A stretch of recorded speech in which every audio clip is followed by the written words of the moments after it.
Bienvenue dans DACAB, merci de votre fidélité et on se retrouve donc pour cette deuxième partie de notre émission concernant l'environnement en Corse. Pour commencer, nous allons aborder une problématique qui s'avère vitale pour l'ensemble de la population.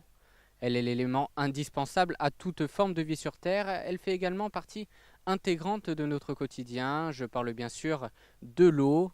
Dans notre première émission, nous vous avions parlé de cette volonté citoyenne pour entretenir cette ressource naturelle.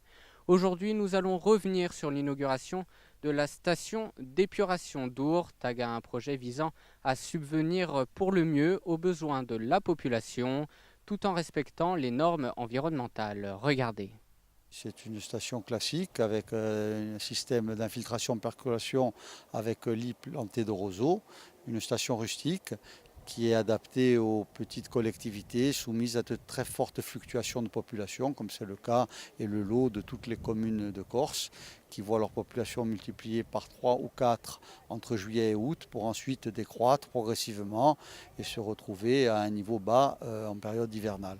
Donc cette station présente l'avantage d'être très simple d'exploitation. Aujourd'hui, on a une régie municipale qui la gère, avec des employés qui étaient antérieurement chargés de la voirie, de travaux quotidiens, et qui en plus, dans leurs tâches aujourd'hui, ont l'exploitation de cette station, et ça ne leur pose aucun problème, puisque le système a été simplifié, toutes les tâches sont automatisées, et il n'y a aucune manutention désagréable de matériaux qui soient sales ou odorants.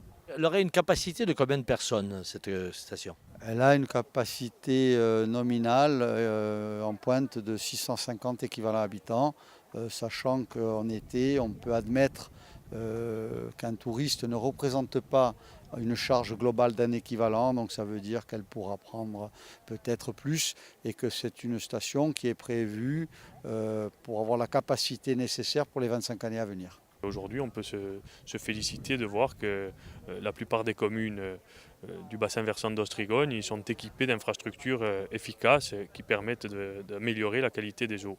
Il y a un document d'urbanisme validé depuis 2011. Une des conditions pour arriver à valider et d'organiser le développement, c'est d'avoir les infrastructures capables de gérer la qualité, de gérer les eaux usées. Donc le document d'urbanisme étant validé, la station d'épuration étant en projet, nous en sommes arrivés à la réalisation. Donc, et d'une, pour pouvoir arriver à assurer ce développement, mais surtout d'assumer le pic estival avec le tourisme et les résidents corses, enfin les résidents secondaires. Mais surtout aujourd'hui, c'est d'être plus performant en essayant de pouvoir récupérer et réutiliser ces eaux. Donc ce système permet aujourd'hui de porter ce genre de projet, et on essaiera d'avoir derrière ça un développement agricole avec les eaux réutilisées, traitées après la station d'épuration. Ça relève d'un contrat que nous avons, ou du moins d'une attitude que nous avons prise avec les autres partenaires, qui est de financer avec l'État, la région et le département les stations d'épuration, tout ce qui concerne l'eau et l'assainissement, l'eau potable et l'assainissement.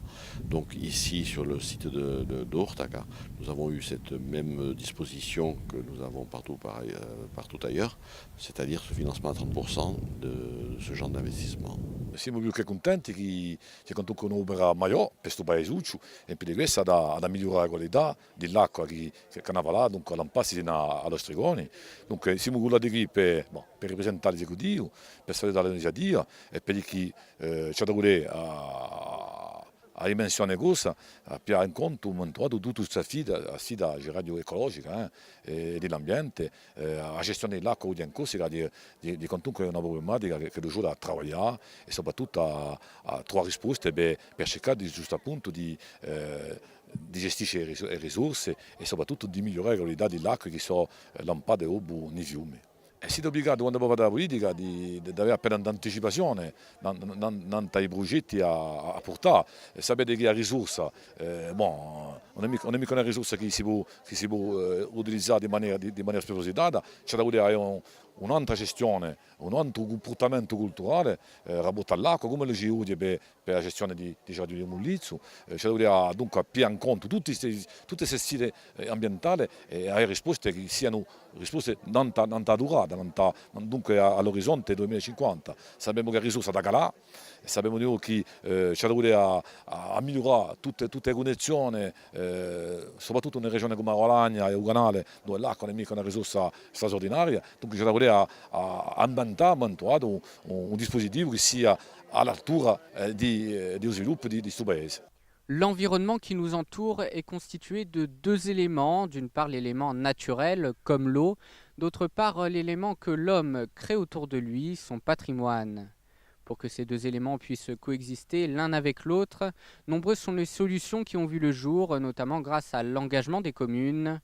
En Corse, Lugodinaz, un petit village dans la micro-région du Fiumorbu, a décidé d'entreprendre en 2015 un vaste projet de restauration dans le but de revitaliser la commune.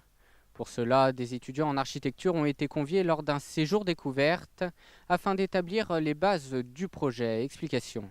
Le 9 octobre, on avait fait en 2015 une première réunion quand on avait fait ce séminaire qui m'a conforté dans mon idée un peu utopique de vouloir relancer, revitaliser le village, parce qu'on entend toujours parler de revitalisation, mais ça reste toujours des vieux pieux. Et là, on est en train... Et ce séminaire m'avait crédibilisé un peu dans mon projet. Et maintenant, on attaque justement, un an après, une deuxième étape fondamentale, c'est de faire l'état de lieu par des gens du métier. On va en parler. Il y a des éléments nouveaux qui sont arrivés. C'est le statut d'île montagne. Donc là, par ce biais-là, on va pouvoir installer des gens qui vont être, pas des agriculteurs, mais qui vont être des gens qui vont travailler dans les métiers de la tradition, de la construction de l'ancien. Et ça me paraît fondamental. Donc ces lois-là vont nous apporter des moyens supplémentaires. Ensuite, il y a la création de zones prioritaires de montagne, défiscalisation, qui vont inciter les gens à venir s'installer dans les villages. Il faut des remembrements pour leur donner des terrains, pour les agriculteurs. Il faut trouver des maisons pour les loger, donc créer peut-être des hameaux nouveaux, mais bien intégrés. Donc tout ça, ça rentre dans une politique globale. Et la majorité actuelle s'y attelle. Et je pense que cette fois-ci, ce seront des projets qui vont arriver au bout, parce qu'on a la volonté de construire ce pays. Et on ne peut pas construire la Corse en laissant à l'abandon la montagne qui est le creuset de notre identité, qui est l'endroit où il y a la mémoire collective de notre peuple. Et donc aujourd'hui, on reçoit 21 étudiants de l'école d'architecture qui sont tous en 3e année et qui vont passer 3 jours à Lourdes pour travailler. Et donc ils ont commencé maintenant à faire la visite des lieux, en particulier la maison médiévale dans un premier temps, qui va être le point d'ancrage du projet. Ce qu'on définit d'abord, c'est une unité de lieu sur laquelle on va travailler. Et on voit très bien ici, c'est comme un peu une scène de théâtre ou pour un film. Donc il y a un espace qui est extrêmement délimité. C'est notre objet d'étude et c'est là-dessus qu'on travaille. On va pas pour l'instant, on va commencer en tout cas à travailler là-dessus. Peut-être ensuite on essaiera de tirer quelques lignes pour montrer un peu comment cet élément-là est raccroché à la structure historique du village. Pour ce qui se passe sur ces 3 jours, on a réparti les étudiants en 5 ou 6 groupes, avec certains qui vont être chargés de relever la forme des bâtiments, la géométrie, d'autres les questions plutôt liées au paysage, d'autres qui vont être plutôt chargés d'observer les questions structurelles, les questions d'organisation du bâtiment dans sa structure, les planchers, les toitures, d'autres qui vont être amenés plutôt à observer et à essayer de comprendre l'histoire du village, ça c'est pour nous extrêmement important. Le maire a parlé ce matin de la mémoire d'un village et c'est tout à fait essentiel. D'autres qui vont aussi s'intéresser à ce que peuvent raconter les gens du village, voilà, quel est leur ressenti par rapport à ce lieu, par rapport à ce bâtiment. Voilà, donc chaque étudiant a une mission qu'il va accomplir pendant 3 jours, groupe par groupe. Là, on vient, on récolte des informations, on rentre à Montpellier pendant tout le semestre, c'est-à-dire en gros jusqu'à la fin de l'année 2016, les étudiants vont travailler sur le sujet, vont faire les reports des relevés, vont dessiner ce qu'ils ont relevé, vont faire une maquette. Voilà, je pense qu'on va le minimum que l'on puisse rendre à ce cadeau que nous fait la commune, c'est de produire un beau document maquette qui permette à tous les gens du village de voir. Et puis, ils vont aussi faire des propositions de projets avec des dessins. Et ça fera l'objet de la venue à l'école de Montpellier d'un certain nombre de personnes qui sont ici pour discuter avec les étudiants de ce qu'ils ont proposé, de l'intérêt ou peut-être parfois de l'absence d'intérêt. Et je pense que le résultat final sera le fait que on ne reviendra certainement pas à 20, mais qu'un certain nombre d'étudiants pourront revenir avec tout ce travail, disons peut-être au début de 2017, à Lugo di Nazza, pour présenter ce travail au conseil municipal et puis aux gens du village. La difficulté qu'on a dans les écoles d'architecture, c'est que les étudiants ne sont que très rarement en contact avec l'espace réel. Ils sont en contact avec des dessins, dans le meilleur des cas avec des maquettes. Aujourd'hui, l'informatique permet de faire des visualisations, mais l'espace réel, les bâtiments réels, jamais. Et là, il n'y a rien de plus réel, quoi. La pierre, de l'histoire, les gens qui nous reçoivent, la tradition et la culture corse. C'est ça qui est intéressant pour nous et d'ailleurs qui passionne les étudiants. Aucun projet d'abord n'est le même, ça c'est clair, hein, c'est déjà le premier point. Et surtout, ce qui est important pour nous, c'est d'avoir un terrain d'exercice sur lequel les élus et les gens qui nous sollicitent soient disponibles. C'est-à-dire que la notion de disponibilité, elle est essentielle parce qu'elle permet à nos étudiants d'être confrontés à la réalité tout en gardant la part, on va dire la part de rêve, mais on va dire l'esprit créatif qui les anime. C'est pas mal juste si on a que le paysage, vraiment les montagnes autour. Ça serait peut-être intéressant d'avoir sur vraiment un grand format et qui soit vraiment immense. Je ne sais pas si vous voyez ce que je veux dire. Un panoramique, tu veux dire? Ouais, vraiment un grand panoramique, genre on prend vraiment une grande page et qui fait tout le long, tu fais en rouleau. Presque voilà, du craft en rouleau. Ça serait trop beau. Et ça serait trop beau de faire ça, tu sais. Et tu as juste en ligne claire, tu sais, le détail des trucs comme ça. C'est une première sur le terrain, c'est une première en Corse aussi. Et on n'est pas beaucoup à avoir la chance de faire ça.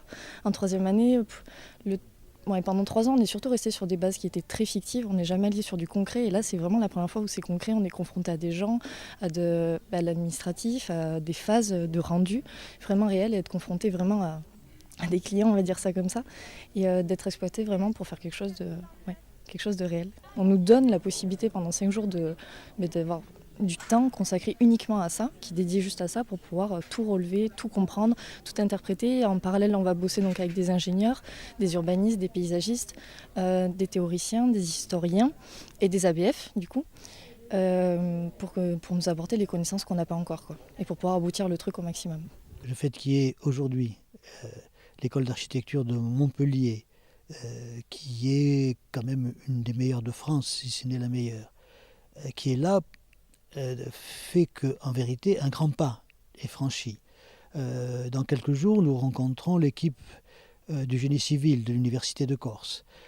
Il s'agit maintenant de faire fonctionner non plus l'imagination en termes de concept, mais de faire fonctionner l'imagination et l'esprit créatif en termes de pratique. Que peut-on faire pour répondre pour le mieux, de la meilleure des façons, au projet de faire de cet espace une Casa dell'Artigiano, une maison des artisans, dans le sens des compagnons des devoirs du Tour de France, et de ce village, un village où petit à petit s'installeront tous les corps de métier qui connaîtront, parce qu'ici seront formés, tous les secrets de l'art de la restauration au XXIe siècle.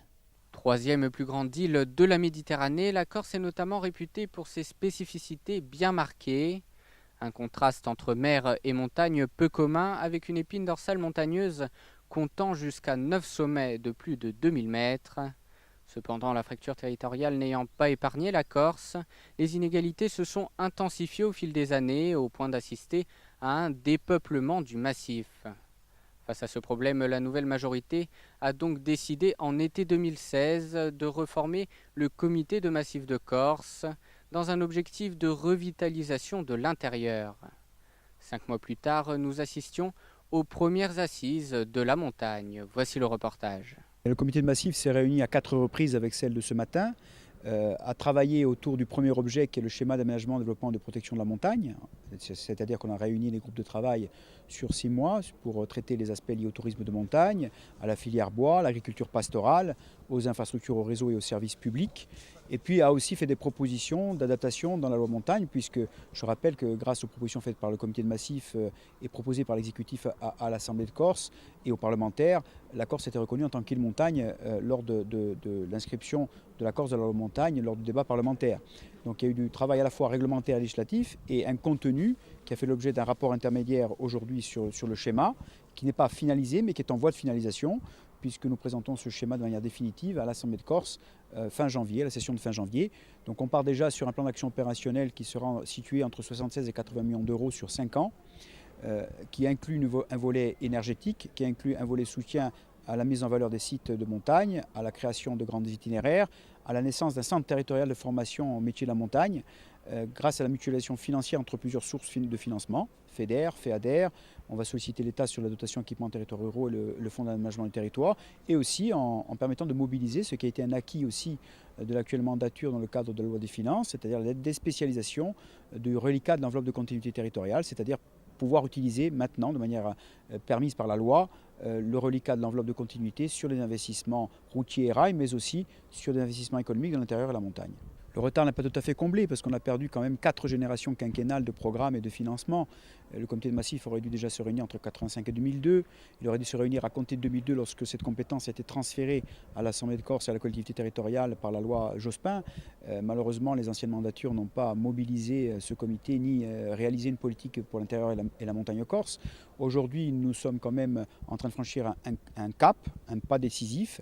Ça ne suffira pas, il faudra que d'autres pas suivent, mais en tout cas, l'idée était d'aller vite pour justement éviter d'être embourbé dans une logique mortifère, tout simplement parce qu'il y a une attente très forte. On voit bien par la mobilisation des acteurs lors de tous les comités de massif depuis le mois de janvier et lors des groupes de travail qu'il y a une très forte attente et de forts besoins. Les Corses veulent que l'intérieur se revitalise. Les Corses ont compris que 70% du territoire avec ses ressources qui se revitalisent, c'est aussi un gage de développement économique par le tourisme, par la filière bois, par le numérique et par l'activité commerciale qui permettent à des jeunes Corses demain qui sont aujourd'hui dans les écoles primaires de pouvoir avoir un emploi et vivre dignement sur leur terre. Parce qu'on parle de 70% du territoire, on ne peut pas imaginer qu'il y ait un développement de la Corse, de l'île, sans son cœur. Ce ne serait pas la Corse que l'on connaît, ça serait surtout un développement qui n'a pas un sens positif pour l'intérêt de la Corse et des Corses. Je crois que c'est un signe fort aujourd'hui qui est donné. On sait que l'intérieur de la Corse, la montagne corse ont beaucoup souffert pendant des années, pendant des décennies. Quelques centaines de personnes se sont battues pour maintenir à bout de bras le souffle de la vie. Aujourd'hui, il y a une volonté politique qui est claire, qui est partagée, qui transcende toutes les appartenances partisanes. La volonté, c'est de donner à l'intérieur de la Corse et à la montagne les moyens de vivre dignement. Nous allons mutualiser les efforts, nous allons concentrer l'énergie, nous allons soutenir, nous allons investir de l'argent, nous avons un cap clair et nous allons travailler ensemble. Je crois que nous avons toutes les raisons d'être optimistes. Ça passe aussi par un schéma, bien sûr, d'aménagement de la montagne qui soit validé, co-construit, partagé par l'ensemble des acteurs. L'ensemble des élus, bien sûr, l'ensemble des forces vives, les acteurs de terrain, les bergers, les agriculteurs, les professionnels du tourisme, aller ensemble dans le même sens avec la volonté de construire un modèle économique performant, de donner du sens, de continuer aussi dans le fil historique de cette communauté qui est fondamentalement aussi une communauté villageoise et montagnarde. Parmi les nombreux dangers qui pèsent sur notre environnement, on notera que les espèces invasives font partie des principales causes de la perte de biodiversité à l'échelle mondiale.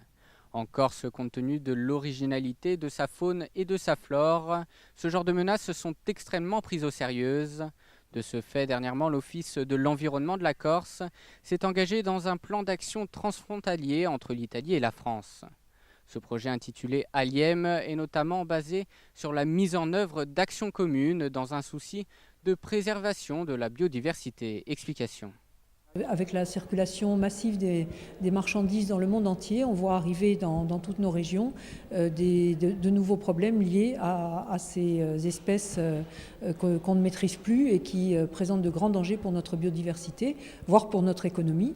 Puisque par exemple le cas typique c'est celui du cynips du châtaignier, puisque c'est un petit parasite dont tout le monde connaît les conséquences dramatiques sur notre châtaigneraie. Voilà, donc c'est l'ensemble de ces problèmes. Comment faire pour prévenir des espèces invasives prévenir leur entrée dans nos régions, et après, quand elles sont là, malheureusement, essayer de trouver des solutions pour empêcher leur dispersion ou voire les détruire quand on peut. C'est important justement de travailler en synergie sur plein de projets, comme ça s'est passé il y a quelques jours déjà. C'est fondamental parce qu'on sait très bien que les frontières n'existent pas. Pour un insecte, une frontière, ça n'a aucun sens. Pour une bactérie comme la xylée, là, ça n'a aucun sens non plus. Donc il faut raisonner de façon cohérente et de façon coordonnée à l'échelle du bassin méditerranéen. Donc là, c'est un premier pas, mais les problématiques, elles sont bien plus larges que ça. Donc là, c'est un programme sur 3 ans, un programme d'1,5 million d'euros, donc ce qui va permettre aussi des investissements en recherche, en prévention. Donc c'est un travail qui est extrêmement important. Il y a beaucoup d'espèces qu'on connaît déjà, tout simplement parce qu'elles provoquent des problèmes importants. On a parlé du cynips, on connaît aussi les problèmes posés par le charançon rouge. Il y a beaucoup d'espèces invasives qui posent problème en Corse. La chance qu'on a, entre guillemets, c'est qu'on n'est pas encore concerné par toutes les espèces qui sont déjà présentes dans le bassin méditerranéen. Donc le but de ce projet, en fait, c'est d'expérimenter en prenant appui sur l'expérience des autres régions pour qu'il y ait une sorte de transfert en fait, des régions qui sont déjà concernées par d'autres espèces comme le frelon asiatique ou le petit coléoptère des ruches, par exemple, qui sont des espèces qui peuvent vraiment poser problème, notamment pour les abeilles corses et donc les apiculteurs. En fait, on va s'appuyer sur l'expérience des régions qui sont déjà en contact avec ces espèces pour expérimenter et faire en sorte d'avoir moins de problèmes si d'aventure ces espèces arrivent jusqu'à nous. L'idéal aussi, c'est d'arriver à agir sur le comportement des gens pour que ces espèces n'arrivent pas en Corse. Donc Aliem a vraiment beaucoup d'ambition, beaucoup de projets. On va essayer de mettre en place un certain nombre d'outils pour favoriser d'une part le signalement, la remontée d'informations sur la présence de ces espèces en Corse, parce que on n'est pas nous tous derrière chaque arbre pour surveiller ce qui se passe sur la Corse. Donc si le citoyen est formé, il peut nous faire remonter de l'information, c'est un peu des donneurs d'alerte, quoi. Et ce qu'on veut essayer de faire aussi, c'est d'essayer d'inculquer aux gens une certaine culture du risque, de leur dire qu'il y a des comportements qui sont à éviter pour ne pas favoriser l'entrée sur notre territoire de ces espèces invasives. Il y a beaucoup de choses qui sont prévues dans Aliem, mais le gros de l'action, c'est ça. Et après, il y a un aspect gouvernance, donc tout ce qu'on va recommander à travers nos expérimentations, ça pourra être appliqué, parce que la gouvernance, ça sert à ça. Le scientifique propose, les élus, le politique dispose. C'est lui qui met en œuvre les actions. Est-ce que l'insularité, c'est une force ou c'est une faiblesse ? C'est les deux. C'est à la fois une force parce qu'on a la barrière de la mer, et qu'il faut passer cette barrière pour arriver chez nous. Et ça peut être aussi une faiblesse parce que ça nous handicape sur un certain nombre de choses comme le développement, par exemple. C'est plus compliqué de faire les choses quand on est isolé sur une île. Mais il faut faire en sorte que ce soit une force plus qu'une faiblesse. Et c'est à ça aussi qu'on va s'employer. Nous, comme Université de Florence, on a des compétences soit entomologiques, soit botaniques. Donc moi, je suis un entomologiste, donc je m'occupe surtout des guêpes, frelons et abeilles. Et dans ces cas, dans les projets, on est engagé surtout sur les frelons envahissants, les frelons Vespa velutina, qui viennent de le sud-est d'Asie, et qu'il est déjà en France, il est déjà en Italie, dans certaines régions, et menace aussi des autres régions, comme la Corse, comme la Toscane, comme la Sardaigne. Et nous, on est déjà engagé dans des projets de monitorage, de surveillance, et donc on espère d'apporter notre compétence de monitorage et d'études scientifiques sur ces guêpes, sur ces frelons, actuellement. Et c'est important justement de concentrer, de travailler en synergie entre toutes ces régions de Méditerranée pour trouver un projet commun et des solutions communes surtout. Oui, parce qu'en fait, soit on a des compétences différentes qu'on peut partager et mettre en commun, soit les espèces envahissantes n'ont pas des borders, ils n'ont pas des limites, donc ils se déplacent très vite entre les régions et en fait, ils ne sont pas restreints aux certains pays. Et donc, il faut travailler ensemble entre Italie et France pour mieux gérer ces défis. On arrive au terme de cette émission et pour finir, je vous propose de nous pencher sur le réseau Medpan, un réseau qui rassemble des gestionnaires d'aires marines protégées. Il faut savoir que ces espaces ont été créés comme un outil stratégique pour la préservation à long terme du milieu marin. En partenariat avec le Parc naturel régional de Corse et l'Office de l'environnement de la Corse, le réseau Medpan avait organisé une formation à Calvi sur le financement durable des AMP de Méditerranée. Je vous propose donc de revenir là-dessus avec notre reportage. Regardez. En fait, ce qu'on fait ici dans cette formation, c'est de voir quelles sont les opportunités qu'il y a, mais pas tellement au point de vue d'identifier des bailleurs de fonds nouveaux, mais plutôt de trouver de nouveaux approches. C'est-à-dire, est-ce qu'on peut travailler avec d'autres autres secteurs? Est-ce qu'on peut trouver des espaces de gagnant-gagnant dans lesquels certaines activités puissent être en accord avec l'aire marine protégée et renforcer en même temps l'aire marine protégée, devenir plus durable et dans le cadre de cet échange, il peut avoir une contribution économique, même sans contribution économique en cash, mais qu'il y a un bénéfice qui finalement ça donne des bénéfices à travers de cette collaboration. Donc ça pourrait être l'un des éléments. Un autre, c'est vraiment identifier des nouveaux bailleurs de fonds. C'est peut-être un risque. Vraiment, il ne s'agit pas seulement de l'ouvrir au privé. Le privé, c'est un élément à considérer, pas le seul. On ne peut pas faire de merchandising, exactement de vendre l'aire marine protégée. C'est plutôt de considérer aussi la responsabilité de différents secteurs dans notre société par rapport à la conservation de la nature et les mettre dans un cadre de collaboration qui soit bien réglé. C'est pour cela que je parlais de business plan, parce que si on fait ça seulement par rapport à une action, on peut risquer que depuis quelques années, ça devient hors contrôle. Mais si tu proposes cette sorte d'échange dans un cadre d'un plan de financement qui va soutenir un plan de gestion, alors et dans les contrôles qui existent déjà dans les systèmes de gouvernance ou améliorer ces systèmes de gouvernance, alors le risque c'est beaucoup plus petit. Il y a toujours des risques dans tous les domaines, mais là c'est justement quand tu planifies bien que tu évites les risques. Les aires marines protégées, aujourd'hui, c'est essentiellement du financement public. On estime à peu près à 75% le montant de ce financement. Sauf que par rapport au nombre d'aires marines protégées qui ont été désignées, à peu près 23% sur le territoire métropolitain et 16% au niveau de l'outre-mer, ça a été une montée croissante du nombre d'aires marines protégées. Et maintenant, il va falloir passer à la gestion et donc trouver le financement nécessaire pour le faire. Sauf que ces financements publics aujourd'hui ont un peu atteint le maximum de ce qui était possible et il va falloir donc aller vers d'autres sources de financement. Donc des financements qui peuvent être privés, mais aussi réviser les modalités possibles de financer, donc soit avec des financements locaux, soit avec des financements avec des réflexions nationales qui sont en cours, donc au sein du comité de l'économie verte par exemple. Et donc des arbitrages qui ne sont pas encore complètement faits, mais aujourd'hui une des pistes sérieuses, c'est ce qu'on appelle le pacte global des financements innovants. Alors on est aujourd'hui dans le cadre de cette formation pour examiner les différents possibles. Il y a des possibilités notamment sur les redevances qui pourraient être adossées à la croissance bleue, notamment tout ce qui est les développements énergétiques, que ce soit sur la Manche, que ce soit sur l'Atlantique ou même en Méditerranée. Il y a un potentiel qui peut être important. Nonobstant quelques révisions législatives qui doivent être encore discutées, il y a la possibilité de financements locaux et donc la nécessité pour ça de former les gestionnaires à aller d'une part identifier leurs besoins et d'autre part aller mettre en place des mécanismes locaux de financement pour la gestion des aires marines protégées dont ils ont la charge. Dans tous les cas, l'État devra garder une certaine vigilance donc, sur des financements alternatifs, en tout cas qui peuvent venir par le privé. Il y a un souci d'éthique qui est évident. Pour le mécénat, par exemple, l'Agence des aires marines protégées a développé une charte du mécénat donc, qui implique un certain nombre d'obligations de part et d'autre pour les acteurs, de manière effectivement à garder le contrôle sur ce qui peut se faire, mais de faire aussi en sorte que les opérateurs privés trouvent du sens à venir travailler avec les opérateurs qui gèrent les espaces protégés marins. Mais je pense que la boîte est déjà ouverte. Mais elle est ouverte en défaveur de l'environnement. C'est-à-dire aujourd'hui, tout le monde est venu exploiter, bénéficier de cet effet réserve qui a été généré par les gestionnaires, par le parc régional de Corse.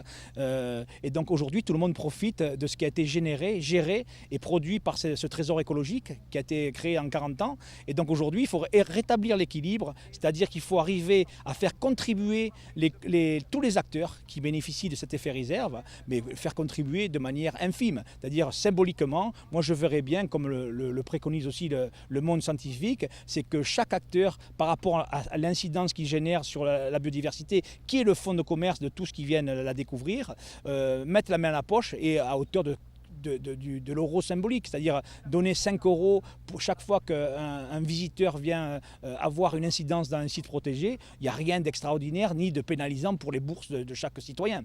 Donc la tendance, ce serait de faire contribuer à la gestion chaque visiteur de zones protégées en France, et peut-être en Europe et en Méditerranée. Pour les régulations, c'est la municipalité de Tir qui était inspirée par un projet qui essaye de convaincre les pêcheurs de la pêche durable en améliorant leurs conditions. C'est un projet financé par une fondation suisse qui s'appelle Drossos et en collaboration avec IUCN et une ONG libanaise qui s'appelle ADR. Alors, tous ces projets à côté se complètent pour pouvoir protéger. Merci à toutes et à tous. Dakaabou, c'est terminé pour aujourd'hui. On se donne rendez-vous pour une prochaine émission avec une nouvelle thématique. En attendant, je vous remercie de nous avoir suivis et je vous dis à très bientôt.